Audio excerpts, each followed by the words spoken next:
Base বাবা টাইটেলের একটা মজার জিনিস আছে। আমি যেদিন বাবা হই সেদিন আমার এক স্টুডেন্ট আমাকে আইসা বলে বেইস বাবা। ব্যাপারটা কিন্তু এসেছে ওইখান থেকে, আমি বাবা হওয়ার পর থেকে। নট আমি বেইসের বাবা বা ফাদার অফ বেইস, সেখান থেকে আসে না। আমি বাবা হয়েছি যেদিন, সেদিন আমার এক স্টুডেন্ট এসে আমাকে বলে বেইস বাবা। আমার তখন ইন্টারনেটে আইআরসির যুগ ছিল, মেসেঞ্জারের যুগ না, আইআরসি, ইন্টারনেট রিলে। সো ওই চ্যাট, ইন্টারনেট রিলে চ্যাট ইয়ে ছিল, চ্যাটিংয়ের ইয়ে ছিল। সো ওইখানে আমার ইউজার নেমটা সে বেইস বাবা নামে রেজিস্টার করে দেয়। সেখান থেকে আমার নামটা আসে বেইস বাবা।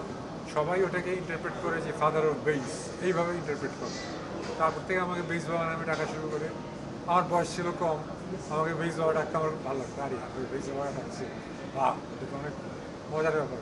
নায়াসিনামাইড ও স্যালিসাইলিক সমৃদ্ধ লিলি ফেস ওয়াশ যা ফেসের ডেড স্কিন সেল দূর করে দেয় দ্বিগুণ ফাস্টার ব্রাইটেনিং। তারপরে একটা সময় শুনতে শুনতে ব্যাপারটা খুব নর্মাল হয়ে যায়, ব্যাপারটা আমার নামের সাথে যুক্ত হয়ে যায়। এখন আমাকে কেউ যদি বেইস বাবা ডাকে, তখন আমার কাছে খুব নর্মাল মনে। কেউ সুমন ডাকলে যেরকম মনে হয়, বেইস বাবা ডাকলেও সেরকম মনে হয়, সাইদুস খালেদ নাম ডাকলে ওরকম মনে হয়। ইনফ্যাক্ট বাইরে আমার যত বিদেশি ফ্রেন্ডরা আছে, বিদেশি মিউজিশিয়ান ফ্রেন্ডরা আছে, সবাই আমাকে বিবি ডাকে, বিবি। বাংলায় বিবি শুনতে অন্য জিনিস, বাইরে ওরা তো এটা জানে না।